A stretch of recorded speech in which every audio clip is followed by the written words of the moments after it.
सत श्री अकाल, स्वागत है। गौरव शुक्ला मैं हां तुहाडे नाल। इस बुलेटिन का आगाज करन जा रहे हैं। सब तो पहला गल होवेगी खेती मंत्री नूं अनिल विज दे वल्लों लिखी गई चिट्ठी दी।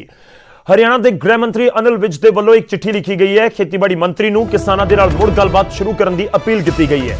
चिट्ठी दे विच कोरोना दा भी हवाला दिता गया। मसले दा हल सिर्फ गलबात दे नाल हो सकदा है। अनिल विज ये भी चिट्ठी दे विच कहंदे नजर आए ने गलबात दोबारा शुरू करके मसला सुलझाया जाए। कोरोना की लड़ाई दे विच किसानां दा सहयोग जरूरी है।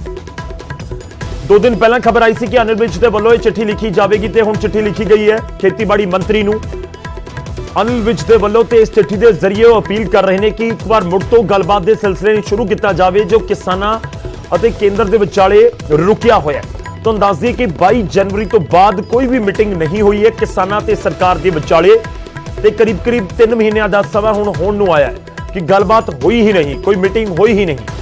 ते हुण अनिल विज एक चिट्ठी लिख के खेतीबाड़ी मंत्री नूं अपील कर रहे हैं नरेंद्र सिंह तोमर नूं कि गलबात नूं मुड़ तो शुरू किया जाए। ते चिट्ठी दे विच जिक्र कोरोना दा भी किया गया है। अनिल विज दे वल्लों उन्होंने अपनी चिट्ठी दे विच जिक्र किया है कि कोरोना के खिलाफ जिहड़ी जंग है उसदे विच किसानां दे सहयोग की भी जरूरत है। सदा रुख करते हैं। इस समय साडे सहयोगी साडे नाल ने फोन लाइन के उत्ते अंकित दुधानी चंडीगढ़ तो। अंकित, क्या कुछ चिट्ठी में कहा गया है अनिल विज की तरफ से कृषि मंत्री को? बिल्कुल बिल्कुल गौरव, अनिल विज ने पहले ही चिंता जताई थी कि जिस तरह से हरियाणा के बॉर्डर्स पर किसान बैठे हैं, वो चाहे सिंगू बॉर्डर हो, गाजीपुर बॉर्डर हो या इधर जो है टीकरी बॉर्डर है, वो जो बैठे हैं शाजापुर बॉर्डर है, तो लगातार जो जिस तरह से किसान बैठे हैं हरियाणा के बॉर्डरों पर बैठे हैं, तो वो किसान कोरोना से संक्रमित हो सकते हैं। कोरोना जिस तरह से अभी दूसरी वेव जो आई है और वो तेजी से आई है और लगातार मामले बढ़ रहे हैं, तो उसको लेकर के चिंता जताई थी कि जो धरने पर किसान बैठे हैं वो आसानी से संक्रमित हो सकते हैं। और इसीलिए उन्होंने जो खेती बाड़ी मंत्री हैं नरेंद्र सिंह तोमर, उनको पत्र लिख करके कहा है कि एक बार फिर से बातचीत का सिलसिला शुरू किया जाए और किसानों से बातचीत करके इस मुद्दे का हल निकाला जाए। 3 कृषि कानूनों को लेकर के जो पेच फंसा हुआ है उसको हल किया जाए। तो कहीं ना कहीं एक मार्मिक अपील जो है वो किसानों से उन्होंने की थी।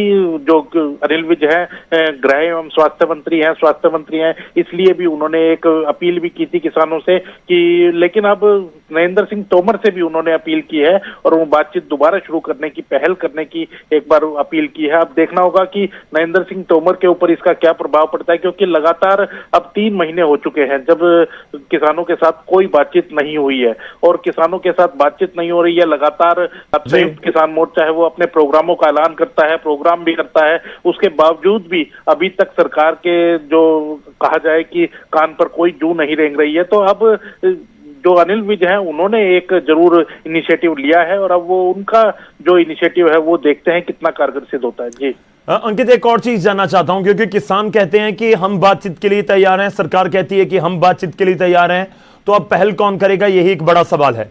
क्या इस चिट्ठी में कोई ऐसा जिक्र है कि आप निमंत्रण दीजिए, किसानों को इन्विटेशन पहले की तरह दीजिए और बुलाइए बातचीत के लिए? बिल्कुल ऐसा निमंत्रण तो नहीं है, लेकिन वही कहा गया है कि बातचीत दोबारा से शुरू करें, क्योंकि पहले भी जब संसद चल रही थी तो उस समय भी प्रधानमंत्री ने कहा कि एक फोन कॉल की दूरी के ऊपर है, और लेकिन वो फोन कॉल कौन करे ये समझ में नहीं आया और बातचीत दोबारा शुरू नहीं हुई। लेकिन अभी एक बार फिर से कहा गया है, अपील की गई है नरेंद्र सिंह तोमर से कि बातचीत शुरू की जाए। तो उसका सीधा सीधा मतलब यही है कि सरकार एक बार पहल करे और सरकार पहल करके और किसानों को बातचीत के लिए बुलाए और किसान भी दरियादली दिखाते हुए बातचीत के अंदर जाए। और कहीं ना कहीं बातचीत से ही क्योंकि हल निकलता है, इस टेबल पर बातचीत होगी तो ही हल निकलेगा और बातचीत एक बार फिर से शुरू होगी तो कहीं ना कहीं यह हल निकल सकता है और कोरोना के संक्रमण से भी बचा जा सकता है। जी शुक्रिया, धन्यवाद अंकित साडे नाल जुड़न दे लई। इस पूरी गलबात दे लई किसानां दे नाल मुड़ गलबात शुरू होवे। अनिल विज केंद्र दी सरकार नूं, केंद्र दे नुमाइंदियां नूं अपील कर रहे हैं चिट्ठी दे जरिए, ताकि एक बड़ा अपडेट इस पूरे मामले दे विच समझा जाए कि जिहड़ी गलबात दा डेडलॉक इस समय बनिया होया कि गलबात नहीं हो पा रही, अनिल विज दी चिट्ठी कि वो डेडलॉक नूं तोड़न दे विच कामयाब हो सकेगी या डेडलॉक नूं तोड़न वाली ये चिट्ठी साबित होएगी। बीजेपी का एक बड़ा चेहरा, हरियाणा बीजेपी का वड्डा कद रखते हैं बीजेपी दे विच अनिल विज, ਤੇ ਖੇਤੀਬਾੜੀ ਮੰਤਰੀ ਕਿ ਅਨਿਲ ਵਿਜ ਦੇ ਨਾਲ ਗੱਲਬਾਤ ਕਰਨਗੇ ਕਿ ਚਿੱਠੀ ਦੇ ਜ਼ਰੀਏ ਜੋ ਤੁਸੀਂ ਅਪੀਲ ਕੀਤੀ ਹੈ ਉਸ ਦੇ ਅੱਗੇ ਕੀ ਐਕਸ਼ਨ ਲਿਆ ਜਾਵੇ, ਜਾਂ ਫਿਰ ਅਨਿਲ ਵਿਜ ਖੇਤੀਬਾੜੀ ਮੰਤਰੀ ਨਾਲ ਸਿੱਧਾ ਫੋਨ ਤੇ ਗੱਲਬਾਤ ਕਰਦੇ ਨੇ ਕਿ ਤੁਸੀਂ ਭੇਜੋ ਇਨਵੀਟੇਸ਼ਨ, ਬੁਲਾਓ ਕਿਸਾਨਾਂ ਨੂੰ, ਕਰੋ ਗੱਲਬਾਤ, ਰੇੜਕੇ ਨੂੰ ਖਤਮ ਕਰੋ, ਕੋਈ ਇੱਕ ਰਾਏ ਬਣਾਈ ਜਾਵੇ ਕਿਸਾਨਾਂ ਤੇ ਕੇਂਦਰ ਦੇ ਵਿਚਾਲੇ ਇਸ ਪੂਰੇ ਰੇੜਕੇ ਨੂੰ ਖਤਮ ਕਰਨ ਦੇ ਲਈ। ਅਨਿਲ ਵਿਜ ਨੇ ਜ਼ਿਕਰ ਕੀਤਾ ਲਗਾਤਾਰ ਪਿਛਲੇ 6-8 ਮਹੀਨੇ ਤੋਂ ਹਰ ਕੋਈ ਜ਼ਿਕਰ ਕਰ ਰਿਹਾ ਹੈ ਕਿ ਇਸ ਪੂਰੇ ਮਸਲੇ ਦਾ ਹੱਲ ਬੈਠ ਕੇ ਹੀ ਹੋਏਗਾ, ਗੱਲਬਾਤ ਦੇ ਜ਼ਰੀਏ ਹੀ ਹੋਏਗਾ, ਤੇ ਉਹੀ ਅਨਿਲ ਵਿਜ ਵੀ ਕਹਿੰਦੇ ਨਜ਼ਰ ਆਏ ਨੇ। ਤਾਂ ਕੀ ਇਹ ਚਿੱਠੀ ਇੱਕ ਵੱਡਾ ਟਰਨਿੰਗ ਪੁਆਇੰਟ ਸਾਬਿਤ ਹੋ ਸਕਦੀ ਹੈ ਇਸ ਪੂਰੇ ਰੇੜਕੇ ਦੇ ਵਿਚਾਲੇ?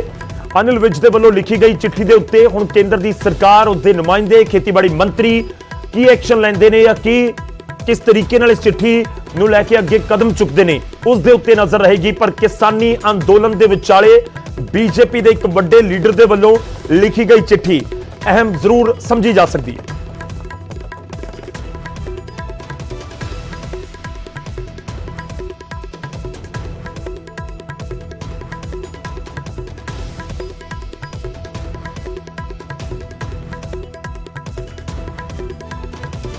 ਇਸ ਸਮੇਂ ਸਾਡੇ ਨਾਲ ਫੋਨ ਲਾਈਨ ਦੇ ਉੱਤੇ ਹਰਿੰਦਰ ਸਿੰਘ ਲੱਖੋਵਾਲ ਜੀ ਜੁੜ ਰਹੇ ਨੇ, ਭਾਰਤੀ ਕਿਸਾਨ ਯੂਨੀਅਨ ਲੱਖੋਵਾਲ ਤੋਂ, ਤੇ ਨਾਲ ਹੀ ਸੰਯੁਕਤ ਕਿਸਾਨ ਮੋਰਚੇ ਨੂੰ ਰਿਪਰੈਜ਼ੈਂਟ ਕਰਦੇ ਨੇ। ਲੱਖੋਵਾਲ ਸਾਹਿਬ, ਸਵਾਗਤ ਹੈ ਤੁਹਾਡਾ। ਅਨਿਲ ਵਿਜ ਦੀ ਚਿੱਠੀ ਕਿਵੇਂ ਦੇਖ ਰਹੀਆਂ ਨੇ ਕਿਸਾਨ ਜਥੇਬੰਦੀਆਂ?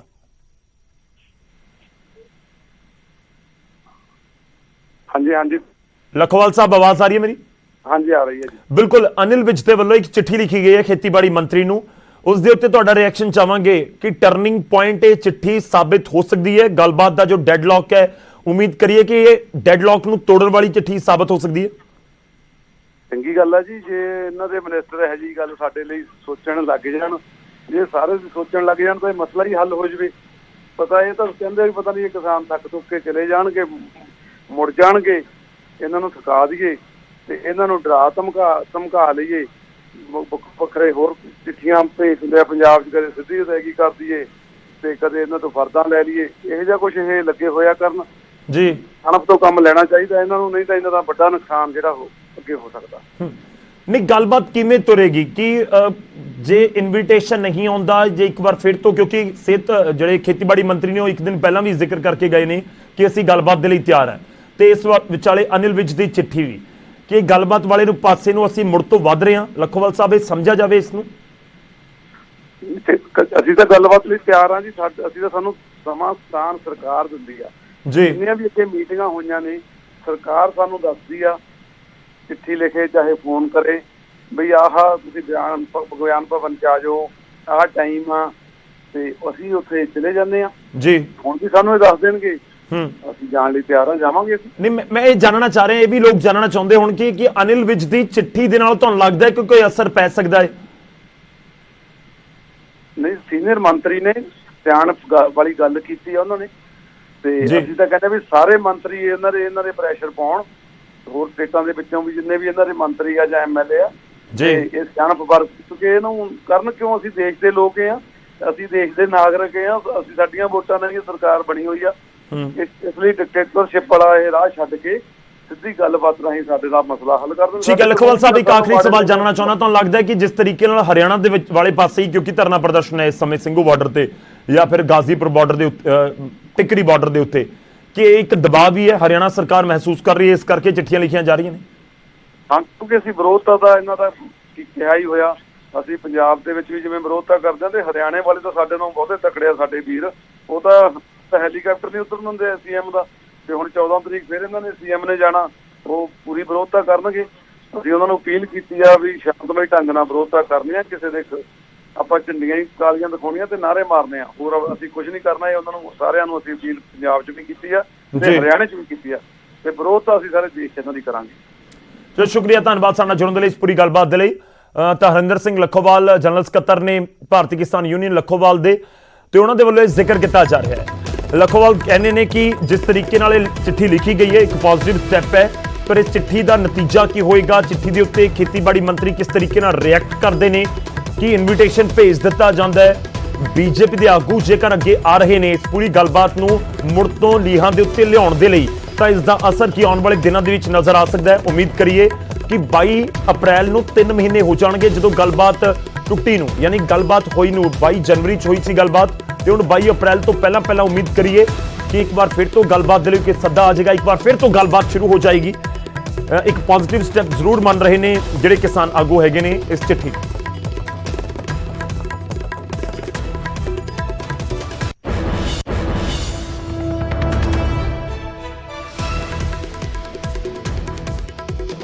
तो चिट्ठी भी दिखा रहे हैं ਅਸੀਂ ਤੁਹਾਨੂੰ ਜੋ ਚਿੱਠੀ ਲਿਖੀ ਗਈ ਹੈ ਅਨਿਲ ਵਿਜ ਦੇ ਵੱਲੋਂ ਨਰਿੰਦਰ ਸਿੰਘ ਤੋਮਰ ਨੂੰ। ਤੇ ਇਸ ਚਿੱਠੀ ਦੇ ਵਿੱਚ ਹਿੰਦੀ ਚ ਚਿੱਠੀ ਲਿਖੀ ਗਈ ਹੈ ਜਿਸ ਦੀ ਐਕਸਕਲੂਸਿਵ ਕਾਪੀ ਅਸੀਂ ਆਪਣੇ ਦਰਸ਼ਕਾਂ ਨੂੰ ਦਿਖਾ ਰਹੇ ਹਾਂ।